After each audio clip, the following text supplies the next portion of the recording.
Welcome to the Word. We are studying Torah, or Torah, but definitely not Torah. Just a little close to Torah, but not a good pronunciation. It never caught on. We are in Genesis, where we left off last week, verse 10. And God called the dry land earth, and the gathering of the waters he called seas. And God saw that it was good. Good. Just good, huh? Really? Just good. You create the earth and the oceans, and that was good. I mean, look, I would expect, shouldn't it be like, look at that, this is unbelievable, this is incredible, amazing. No, we only get good. There's a lot more of those goods coming up too, you know. In the beginning, I guess good meant good. There was no accolade inflation yet. Now good doesn't even really mean anything, you know. That's good. It's more of an acknowledgement than praise. In fact, it could be used as like patronizing. It was a good show, Scott. It was a good show. Oh, I hate that. Apparently, man created hyperbole, not God. We live in a gross, over-the-top exaggeration. Now, everything is awesome. Everything, and if you live in the UK, it's brilliant. Everything is amazing, incredible. I mean, just listen to our president, right? Every news conference. It's not enough for things to just be good, right? But maybe it's not even enough for God. I mean, at this point, for God, I mean, no wonder he yearns for praise for his creations. Is that why he created man? With man, God has a chance to hear and receive the accolades that his creations deserve. I mean, how many prayers, the endless thousands of prayers in Judeo-Christian liturgy that exalt God and his creations with true awe and wonder, right? But yet God just says, it's good. It's almost like God needed man to acknowledge his own work. You know, it's like a comedian performing in his bedroom. You think it might work when you're playing out the lines in your head. You think it's good, but you really don't know until you put it up in front of an audience. Is man God's audience, his own reflection? Like, I mean, you can only self-praise to a certain point. It's good, you know. You got to put your creation out there, right? When someone asks me, how's it going with the script, Scott? The best I'll ever say is, good, it's good. And that's it. Like, I think it has potential, but I don't really know for sure until people read it and are engaged with it. Like our show, The Word. It's good right now. But our guests tonight are fabulous. Let's meet returning comedian Georgie Valko, who hasn't left his apartment since the SARS virus. Welcome. All right, Georgie. Hey. Thanks for having me. I appreciate it. How you doing? All right, man. Joining us from Toronto, Canada, musician, TV host, and the only Canadian to ever land a job in America is a diversity hire, Mr. David Grossman. Hey, how are you? Good to be here. Good to be here. It's great to be here. Are you kidding? All right. And my co-host, who just finished his 100th podcast. Yes, he has his own podcast. 100 podcasts. And he still has something to talk about. Mr. Comedian himself, the great, the only Sandy Danto. Thank you, Scott. It's better than good to be here. Better than good. All right, man. And, of course, my co-star in this sitcom, Before Future Boy, coming to a streaming service, hopefully before the earth cracks open into a fiery pit, my endlessly contemplative co-host, actress Jackie Benet. Hi. It's pretty good to be here. So far, I'd say good. I'd agree. Good. It's good. It's just good. Yeah. So how you guys doing? You're all good? Ready to go? Raring to go. Pumped. Torah pumped. We get to verse 11 of Genesis. And Craig, if you could bring that up.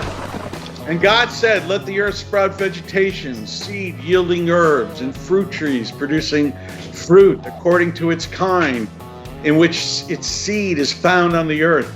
And it was so. Wow. You know, yielding herbs, which seed is found. Wow, trees, the next line. Craig, could you bring up line 12? And the earth gave forth vegetation, seed yielding herbs according to its kind, and trees producing fruit in which its seed is found according to its kind, and God saw that it was good. This is incredible. Think about it. Seed yielding herbs according to its kind, before even fruit. God created weed before he created the kumquat. This is incredible. Sandy Danto. Yeah. Did God intend us to smoke weed? I mean, it's pretty important here. It's right there in Genesis that basically God's saying legalize it. I mean, this is unbelievable. God was a huge Peter Tosh fan, and I don't think there's any bigger evidence of that than the very beginning of Genesis. David Grossman, yielding herbs, right? Seed yielding herbs. Yeah, so that's a good start. Seed yielding herbs. So if I smoke weed, right? How could I be doing anything wrong? I mean, in fact, you could say it might be encouraged. Or is it? Well, it's funny you should throw this question over to me, Scott. But yeah, I would say definitely he's given the green light to the weeds. So it's a good thing the state of California was ahead of the boat on that one. Georgie, how many things like this do we have that are like plants that God created? That the opium poppy, right? The opium poppy created almost all the opioids, but it's also an analgesic, right? It kills off pain. Is it how we use these things? I just think it's proof that God needed to get really high before he could create the rest of existence. He was stuck and he needed some inspiration, so he created weed so that he could imagine all the wonders that were left. Weirdly enough, I can't handle weed. God wants me to have it, but I can't have it. So what does that say about me? Am I like damned? What is that? I don't understand. Well, I don't think he's not telling you to smoke it, but if you do smoke it, and I can't handle it. I'm with you on it. It makes me completely nuts. Yeah. But not that this is any sign that I have it together here.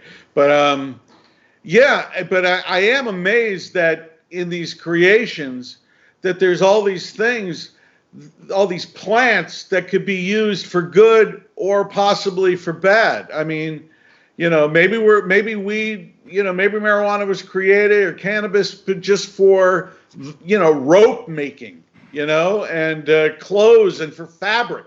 Maybe it wasn't intended for this. Just like the opium poppy seed plant was not created, for heroin, but actually created for poppy seed bagels, right? Always good. Poppy seed bagels, right? You get a little buzz, little tiny buzz. I'll say this, Scott. You're leaving out a major contingent of seed yielding herbs, and that's CBD. And where would our economy be right now without all the CBD stores that have cropped up and Gwyneth Paltrow selling you CBD lotions on Goop? Well, it's really interesting you mention that because apparently it cures everything and does anything, and you can put it on. I don't know if it really does. Has anybody had a good experience with it? I actually use it quite a bit. It does not get you high in the least, and it's just soothing if you have any sort of. It's an analgesic as well. Did I pronounce that correctly? Yeah, that's a website I go to. The way you just pronounce it, I always have trouble with pronouncing certain words. That's one of them. But it also it's good for anxiety and helping you sleep. All the things that the medical marijuana freedom fighters will tell you it's good for, but this actually does help you with those things without making you crazy in the head. Like sleeping pills have the exact opposite side effects, like the paradoxical side effects you would take for a sleeping pill. They have if you take them too often, their side effects are trouble sleeping. Their side effects are suicidal thoughts. Their side effects are anxiety, like the exact opposite side effects you'd get from wanting to like get a good night's sleep. But like none of those side effects are included in like CBD or, And these natural occurring plants that were created for us. Totally. Is that so? It's interesting. Isn't fentanyl like a synthetic version of opioid? Isn't that what it is? Yeah. Does anybody know? Yeah, it is.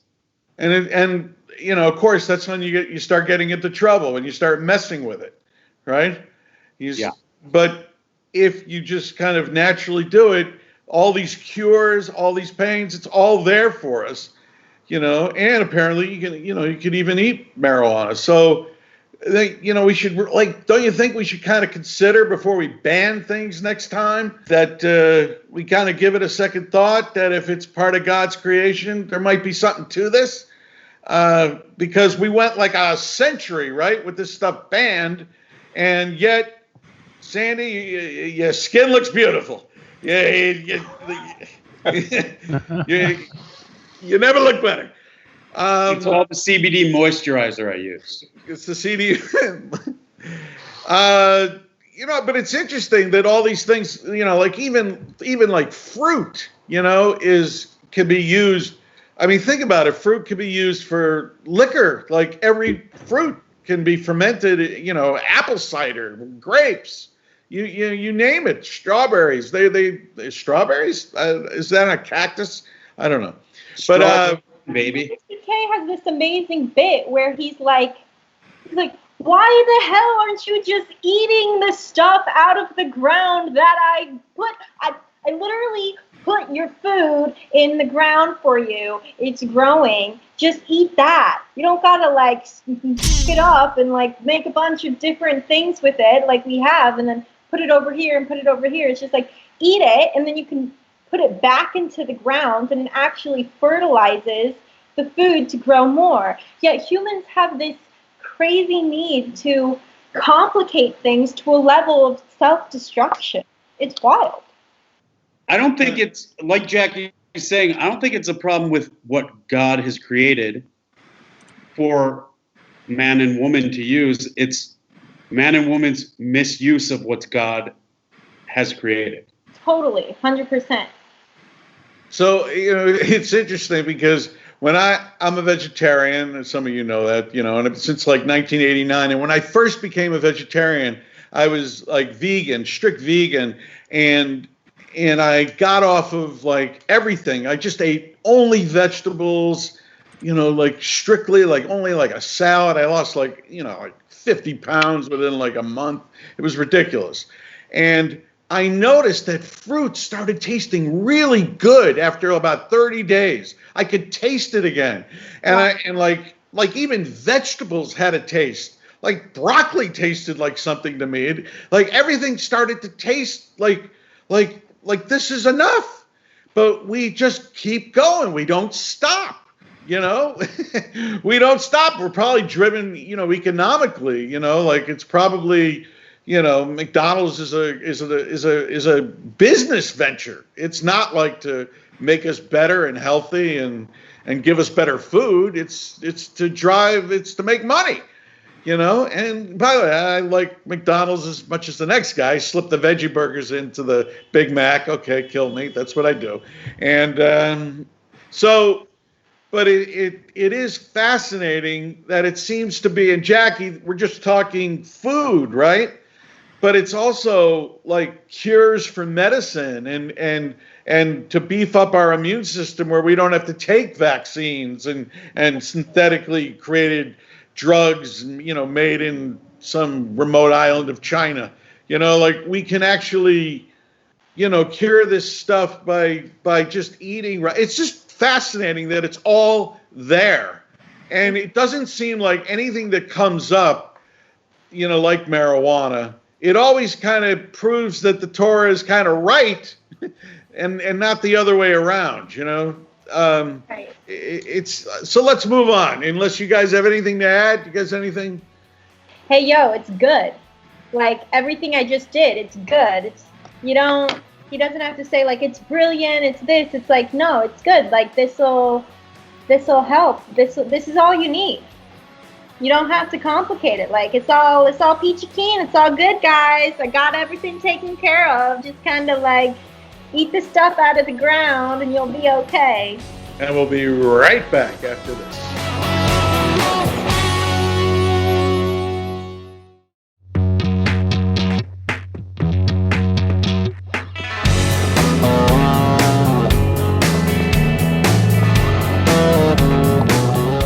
Let's move on. So we got, basically we got the inside cover of the menu of Jamba Juice and a cannabis dispensary already in the Torah, and it's amazing. And it was evening and it was morning, a third day, and that was the third day. That was the third day. And now let's go to passage 14. And God said, "Let there be luminaries in the expanse of the heavens to separate between the day and between the night, and they shall be for signs, for appointed seasons, and for days and years." This is incredible when you really let this in. So anybody have some thoughts? I mean, to me, this struck me as like the signs. First of all, the signs, like, you know, in the New Testament, you know, there's the Star of Bethlehem indicating Jesus. You know, it's actually, you know, so I can imagine Christians looking at this going, well, you see, that proves that. Or, you know, many Jews, you know, they have like astrology, horoscope. This is God basically creating a giant clock, the sense of time.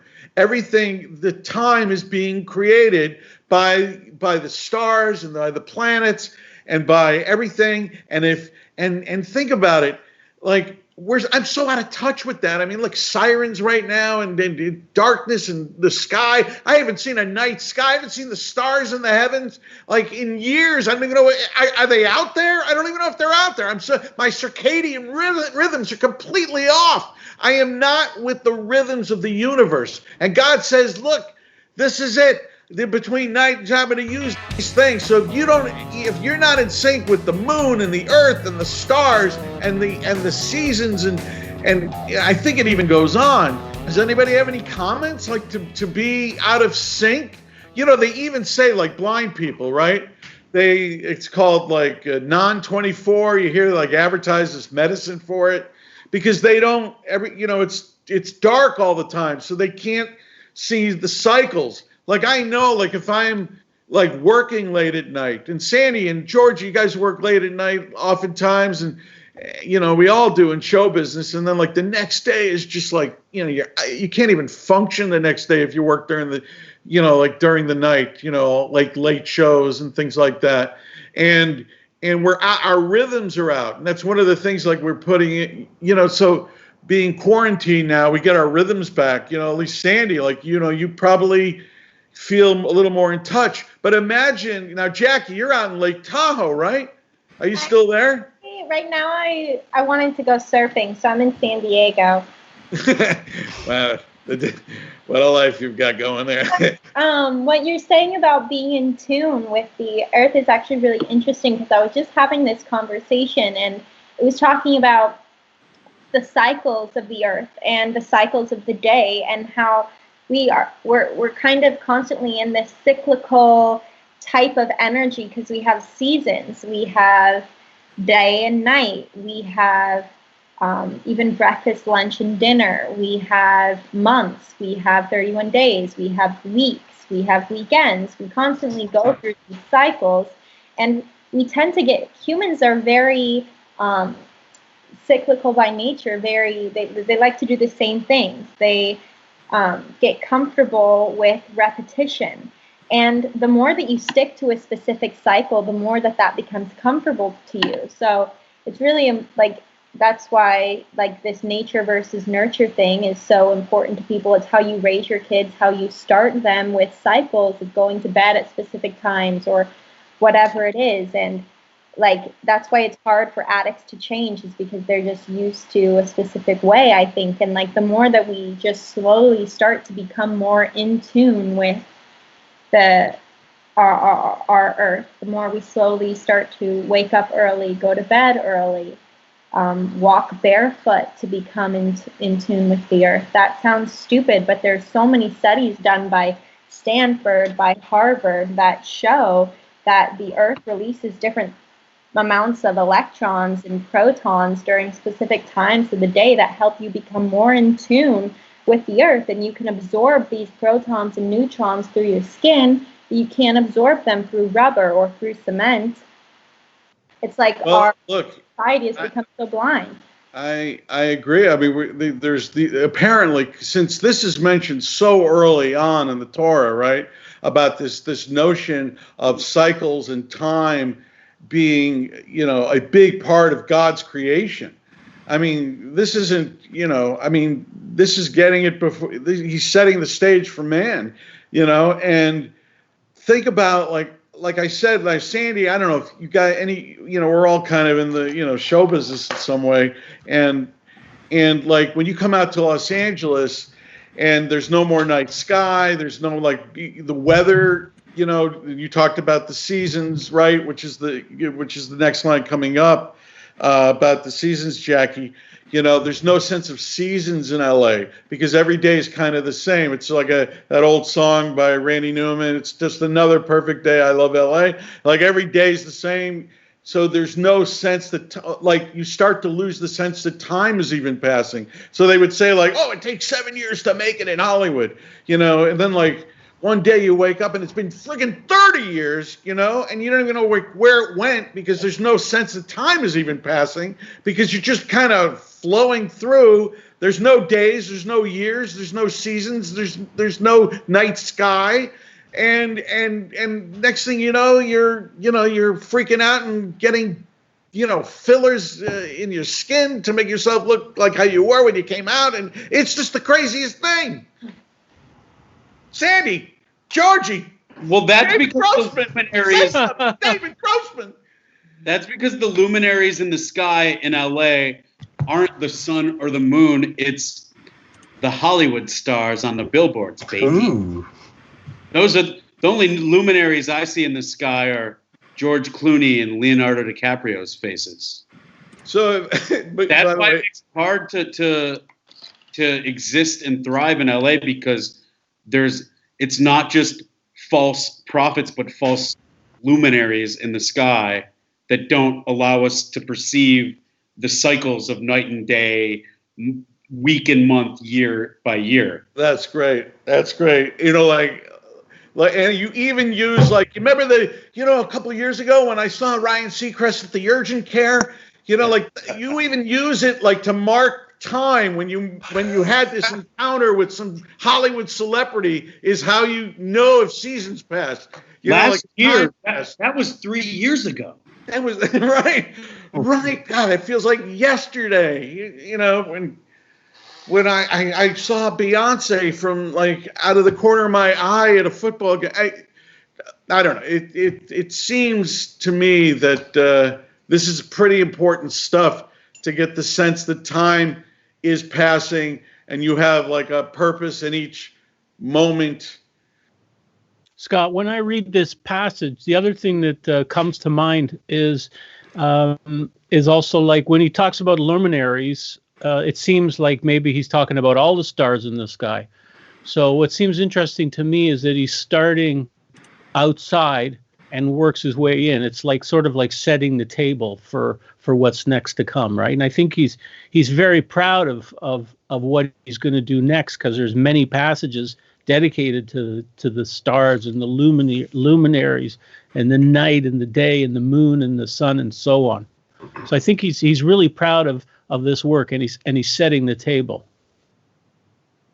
Yeah, it's amazing, and you have to wonder if there's something to astrology, since God created. He wants us to mark time with the rotation of the planets, the seasons changing.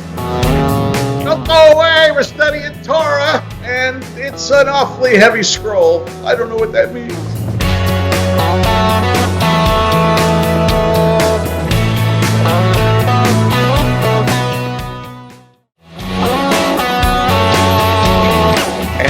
back to the Word.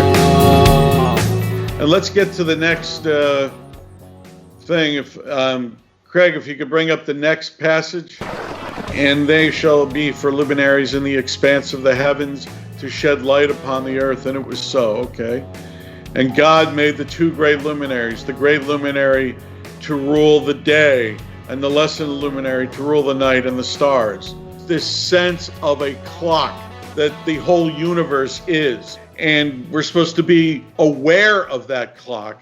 And my fear is that, you know, like this, you know, staring in this all day long, what does it do to you? You know, when all you're seeing is this bright light, you know, all day. You know, they should have it kind of dimming as time passes, and then you got to go to sleep. You know, and but they don't. I mean, how screwed up is that, Georgie? How screwed up is that? Like that we stare into a smartphone and not into God's creation. I mean, my smartphone really is the center of my life. I don't know about you. So me staring into it and holding it up and using it to light my day, that it just feels natural. Like that's the new deity, isn't it? It's almost really sacrilegious to have one of these smartphones and rely on it so much. And who's to say that this isn't a piece of God's creation? I don't think that necessarily this is inherently bad. I think it depends what you're doing with it. Not everyone is sitting there all day just like, am I allowed to cuss? Well, you just did. You did like 3 times. Yeah, don't worry about it. I think God can handle it. It's good. It's good. Okay. Not everyone is like staring at this like a zombie all day. This could be used in a very positive way, which I think it really has been. And like, obviously, we all know the positive effects that come out of phones. We're doing this for technology. There's amazing things. And I think that one thing about religion in general and about deciphering things like a Torah is that not everything needs to be labeled as evil or good, or not everything needs to be labeled as good or bad. I think sometimes we should approach it with more of a neutral stance and know that the good or bad effect comes not from one simple thing, but from how you perceive it. Hey, Sandy, are you happier now that you have a smartphone as opposed to the era when you didn't stare into a smartphone all day? Or are we just bought into something that we don't even realize we've bought into? I am a slave to my phone. I think it provides happiness in terms of convenience, which is very meaningful to me. Convenience is something I hold dear, especially now that I have a child. But I think it brings me personally less joy. It does more harm than it brings me joy. There's just a lot of times where I find myself looking at it idly when I should be living my life and enjoying the moment that I'm in. And this is another example, like we were talking about with the seed yielding herbs, where it may be God's creation, but it's how humankind uses it. And I think there are a lot of God's creations that are inherently positive that just get abused and become a negative. And the phones are arguably one of those things. So, but what about, Sandy, the fact that there's no sense of, at least in my experience interacting with my phone, there's no sense of time. There's no sense of time passing, really. It's funny. We use our phones to tell time, but when we're on them, it's like we're in Las Vegas. There's no clocks anywhere. Yeah. Getting oxygen pumped in to make you feel better about the situation. You're just there and you're in a void of timelessness. But when are times in your lives in which you can tell that time is passing by? And if you can tell that time is passing by, is it really that great of a time? Most of the times when I feel time is passing by, I'm waiting for something I don't want to have to do. Exactly. when life is at its peak, it's like, what time is it? I don't know. What day is it? Who cares? So is the concept of God's creation of time, is that another type of thing of how you choose to use it? You know what I mean? Like, the obsession with time is bad. The obsession with time is bad. But to have some sort of sense that there is like moments for certain things is maybe good. You know what I mean? So I don't think God created time. And that's just my perception of that. Well, I think that that's what God's doing here, laying out this sense of time. Because before that, there is no sense of things moving forward or backwards or anything. It's just a void of water and darkness. I think anything, he created memory, and we create time by examining our memory. Well, physics will tell you that time really exists. I used to feel like time was just the human, like your consciousness trying to deal with everything happening, but you can actually, through physics, work out that time is something you can calculate and does exist. If you move faster or slower, it bends time so you can age more. If you move slower or faster, that sort of a thing. Like it's hard to wrap your head around that time is a physical thing because you don't see it, but it's there. But I'm wondering if God didn't create time, who created time? Like, was it already there? When did the time come into the whole everything? Isn't time defined by the sun rising and setting and the revolution of the earth going around the sun? Isn't that how we define time? Maybe not in the micro sense, but in the macro sense of time. And this specific passage in Genesis is setting up. Am I wrong about that? Right. Time might be like a piece of the puzzle, but it's not a constant. Time is relative, so it can't necessarily be like how we measure it, because spending 10 minutes talking to someone you hate is not the same time you spend doing something you love. Totally. Time is relative. And you guys are performers, many of you, and you know what it's like when you're having like a heightened reality on stage, no matter what you're doing, and suddenly the show's over. You didn't even know, like 2 hours passed. You're like kind of floating when there's no sense of time, and it's almost like you don't even exist. It's like your physical being. You feel like a weightless. Sandy, you must have experienced this. Some of you guys, Georgie, when it's really happening on stage, and Jackie as an actress, that there's just like you can't, like you don't even realize it passed time. Right. So when you're up there and you're having a great time, it feels like no time has passed. When you're up there and you're having a bad time, it feels like an eternity. And conversely, when you're waiting to go on and there's somebody on there before you, it feels like an eternity. Yeah, that's interesting. That's interesting. So maybe somewhere there's with all of God's creations, it seems like it all depends how you interact with these creations, and I believe that we're being offered the moment that time is one of his creations, and you could choose to obsess with it, or you could choose to kind of use it to gauge where you are in life and what you might want to do in your existence, So that's it, and we'll be right back after this.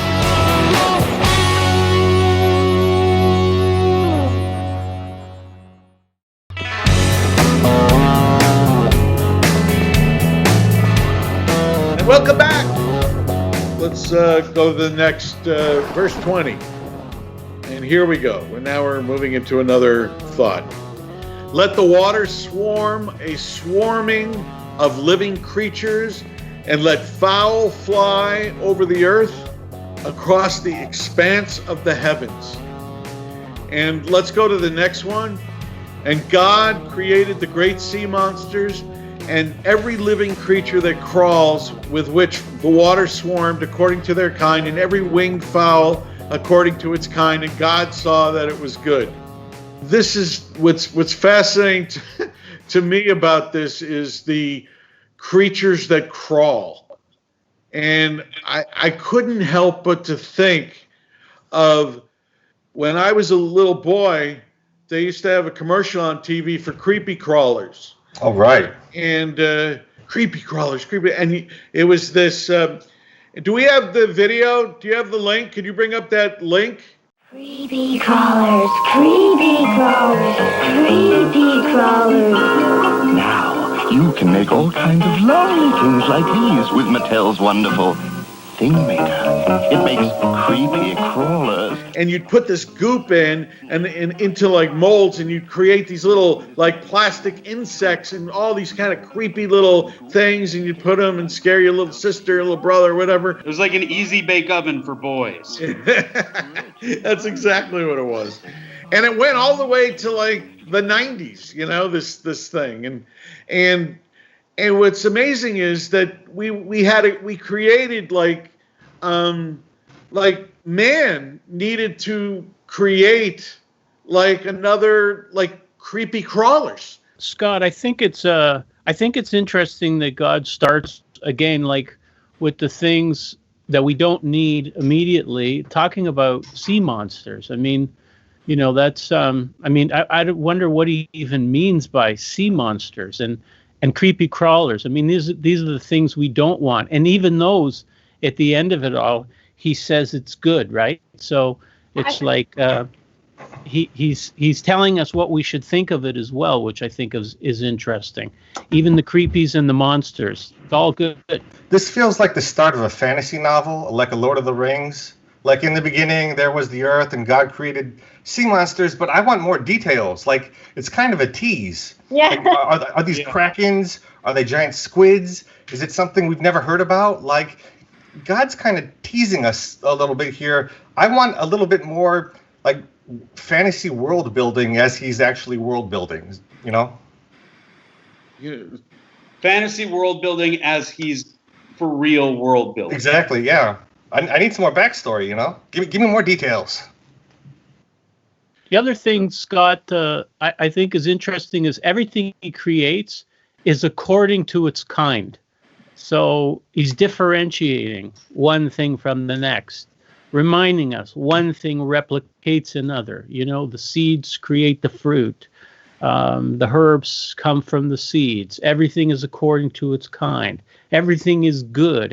Everything has a judgment on it at the end. He's making his assessments. He's giving us an instruction manual almost.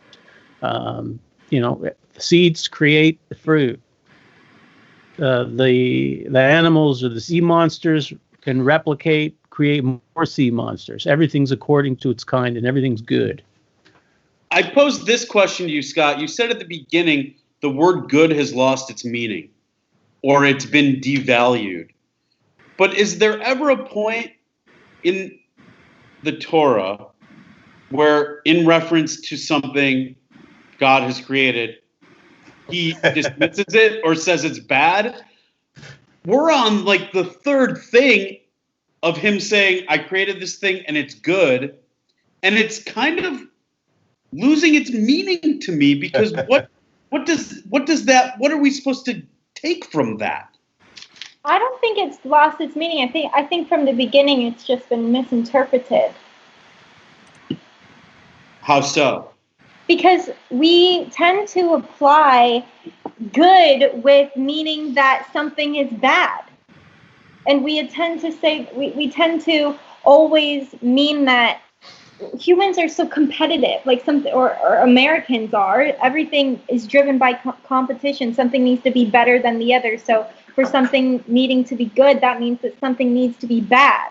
Something needs to be better than something. And I don't think God, or whatever this thing is talking about anything, is ever having any type of competition. Well, I'm not talking about it in terms of needing to be bad or competition. I'm just saying if God is assigning a value to his creations. I don't think there is value. Then why even remark, and He's it was trying good? to communicate. This is something of God's word trying to communicate, but to us, we have to assign value to things and have something be better than the other. And he's just trying to be like, yo, this is all chill. Well, I don't necessarily agree with that, because throughout the Torah and throughout the Bible, there's a duality, and there's darkness and there's light, there's man and there's woman, there's good and there's bad. And so for him to say But that I don't it's good, I don't think that it comes without there being other aspects of creation or stories in the Bible that have an equal and opposite value. I'm not saying that there's not good. I'm not saying there aren't things of different aspects of positive or negative. I'm saying that there's no good or bad, and that there's no judgment, because first, there's always in physics positive and negative, but they do not have the same meanings as we assign good or bad, because good and bad aren't fixated.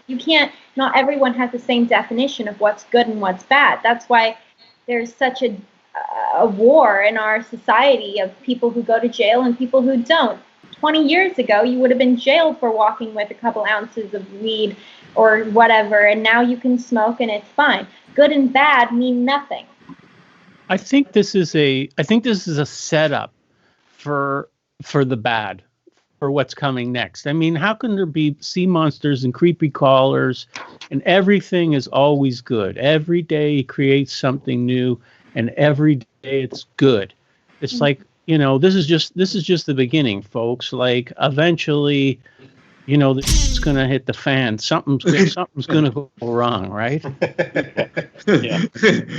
Yeah. Foreshadowing. Yeah. Movie, everything's that's nice for that family. Like in the beginning of a horror movie, right? Like that's right. They're all well-adjusted, happy family, but little do they know something's lurking in the basement. Creepy crawlers, monsters. It's all great. No problem. Well, I think, though, that there's something like, I kind of agree with all your points of view, because on one hand, Sandy, I get what you're saying. And on the other hand, I get what Jackie's saying as well, that this notion that, that the good here, God saw that it was good, sea monsters and living creature crawlers, that I'm not sure he's passing a judgment whether it's bad or good. I think it's more like what I was talking about in my monologue, that, it's good. Like it's almost like, it serves a purpose. Yes, it has potential. This might serve something in some way in my creation. It's how you look at it and how you interact with it that will determine if it's good or bad.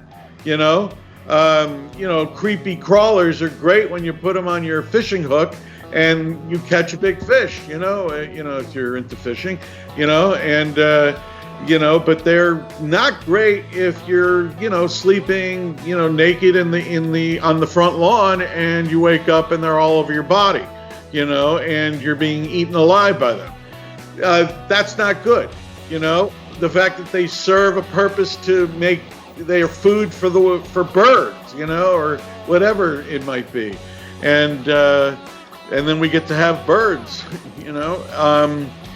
So I guess in some sense, there's like a theme going on here in our discussion. It's how do we interact with God's creation? God's creation has a purpose.